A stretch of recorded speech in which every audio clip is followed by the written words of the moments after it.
Você sabe o que é osteopatia? Ela pode ser a saída para quem sofre com dores crônicas. Para saber mais sobre tratamento, eu converso agora com o osteopata Dean de Oliveira. Dean, a osteopatia é nova, né? O que é osteopatia para quem está em casa entender? Na realidade, Mônica, ela não é tão nova assim. No Brasil, ela é nova. Ela iniciou com um médico chamado Andrew Taylor Still, nos Estados Unidos. E isso foi no final dos anos de 1800. De lá para cá, ele foi tendo um desempenho diferente do convencional, com resultado em dores crônicas. E formou o primeiro colégio de osteopatia nos Estados Unidos em 1917. Nossa. A partir de 1917, um de seus alunos ficou muito conhecido, chamado Palmer, que fundou a quiropraxia. Então, a quiropraxia ela é derivada de um dos braços, vamos dizer assim, da osteopatia. Só que a osteopatia ela foi sofrendo processos de evolução e evoluiu também para manipulações viscerais, manipulações cranianas e a possibilidade de informar a pessoa a causa da sua disfunção física, através de uma interpretação também emocional. Você disse manipulação, quer dizer, a osteopatia, ela vem pelas mãos, quer dizer, o tratamento é feito com as mãos? Sim, às vezes as pessoas confundem o termo osteopatia como patologia do osso. Mas na realidade, quando o Still pensou isso, antes de 1900, ele imaginou o seguinte, olha, é uma forma de tratar doenças a partir de uma interpretação da posição dos ossos. Então foi isso que gerou, na verdade, a possibilidade de fazer uma nova ciência, ter uma nova interpretação. Por exemplo, se eu tenho um tórax rígido, né, se as minhas costelas não movimentam muito, isso me faz pensar que o pulmão não movimenta muito. Então, a partir dessa análise dos ossos, das costelas, ele chegou a uma possibilidade de que o pulmão pode não estar funcionando bem. Isso também é verdade quando a gente considera a coluna cervical, a coluna lombar e outras partes do corpo.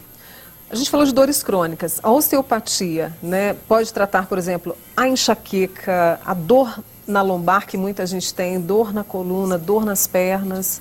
Sim.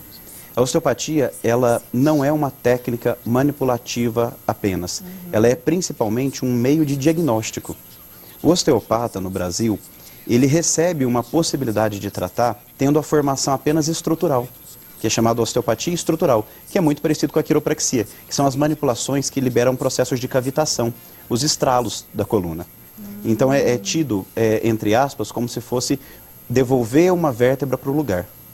Mas a osteopatia, quando completa, ela é dividida em osteopatia estrutural, osteopatia visceral, osteopatia craniana e hoje, modernamente, osteopatia informativa.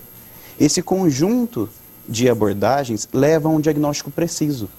Se a gente considerar, por exemplo, a coluna... Você trouxe um modelo. Eu trouxe um modelo aqui. E você levar apenas o osso como uma possibilidade de análise e a parte biomecânica, nós vamos ver que as vértebras, que é cada pedacinho desses, estão empilhadas e geram uma função específica, por exemplo, para frente e para trás. Entre as vértebras nós temos o disco intervertebral. E tem um buraquinho chamado forame de conjugação por onde saem os nervos. Se eu levar em consideração apenas a mecânica da coluna, eu posso dizer que a causa de um problema é uma artrose, ou um calo ósseo, ou um bico de papagaio. Porque é o bico de papagaio que está pinçando o nervo. Agora, o que levou à formação do bico de papagaio seria uma das perguntas que o osteopata se faria. Porque se há uma pressão aumentada nessa região, será que não é por a fraqueza de um músculo? Será que não é porque um órgão está inchado? Será que é porque não existe uma outra patologia? Então o osteopata vai analisar anatômica e fisiologicamente e semiologicamente, que é através do toque, a possível disfunção.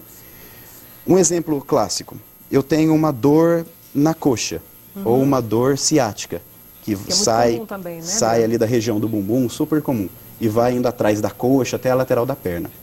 Se eu levar em consideração uma abordagem mecânica, eu vou pensar, isso é simples, eu tenho uma hérnia de disco, como nesse modelo, e essa hérnia de disco está comprimindo o nervo sai daqui da região da coluna, atravessa a região da pelve, sai através do forame ciático, então dói a perna. Isso é uma análise mecânica. Agora, eu posso pensar que na frente desses nervos, né, e desse disco intervertebral, eu tenho um músculo chamado psoas. Esse músculo chamado psoas passa 60% das fibras através dele. E quando eu fico sentado, por exemplo, eu estou encurtando esse músculo. Só que se eu fico sentado, as fáscias, a pele, os músculos se adaptam. Eu não faço um alongamento e estico, eu não faço um fortalecimento e contrai. Então, se eu passo o dia todo sentado, não há uma possibilidade que eu também esteja comprimindo o meu intestino? Sim. O meu fígado? Se eu estiver comprimindo o meu fígado e o meu intestino, eles têm ligamentos com a coluna. Vamos pegar um fígado. O fígado ele tem um ligamento chamado ligamento triangular direito, que se insere nas costelas e no músculo diafragma. Ligamento triangular esquerdo, ligamento hepatofrênico. Então, o fígado ele está ligado, como cordões, ao músculo diafragma e, portanto, ao movimento das costelas. Então, se eu fico sentado e eu respiro de maneira mais curta ou utilizo mais a parte superior do meu pulmão, Sim. porque aqui embaixo está comprimido, eu posso desenvolver uma perda de movimento na região do fígado. Com isso no intestino, com isso no músculo psoas, com isso gerar uma retificação, uma inversão na posição normal de uma vértebra lombar, e esta é a causa da dor ciática ou da dor na coxa. É um mapa que você faz, né? É um trabalho investigativo que o osteopata faz para determinar o tratamento. E o tratamento é baseado no toque. Sim, o tratamento ele é baseado no toque, através dessa anamnese, e eu vou verificar ainda as possibilidades de repercussões. Porque a pessoa pode chegar no meu consultório me perguntando sobre o que poderia ser feito em relação à ciática ou à dor lombar. Mas ele não comentou, às vezes, inicialmente, que ele também tem uma rinite, que ele também tem sinusite, que ele também tem cefaleia, que ele tem bruxismo, que ele tem gastrite, que ele tem outras disfunções. A osteopatia, ela tem como lei, um dos princípios, e que o corpo é uma unidade. Não há como eu fazer uma análise da lombar, não há como eu fazer uma análise da cervical, não há como eu fazer uma análise do fígado. Nós avaliamos o conjunto do corpo. Através dessa análise conjunta, nós também vamos trabalhar em conjunto, se for o caso. Vamos indicar para outros especialistas, para exames apurados, para outros tipos de profissionais. E se houver uma possibilidade de podermos atuar com as mãos e com orientações, aí sim nós vamos fazer técnicas que na maioria das vezes surpreendem, porque dores crônicas com 2, 3, 4 anos não avaliaram, em alguns casos, a pessoa como um todo. Então, eu pode ser. Naquele mesmo exemplo, eu posso ter uma posição alterada da lombar e do sacro. No sacro e no cóccix, que é esse último ossinho, eu tenho inserido a dura mater. A dura mater está ligada ao crânio. E isso pode explicar facialmente por que uma pessoa tem uma dor de cabeça também. Uma dor de cabeça crônica. E o tempo de melhora, o tempo de resposta vai depender. Mas pode ser, por exemplo, com 2 sessões ou pode ser com mais, mas o resultado é eficaz? O resultado ele é duradouro. Ele é curativo se foi determinada a causa correta do problema, da disfunção. A osteopatia ela faz uma análise do movimento grande, como a gente coloca, o movimento de sentar, de caminhar, um esporte, e uma análise do movimento pequeno, entre cada um dos ossos, entre cada uma das articulações do corpo.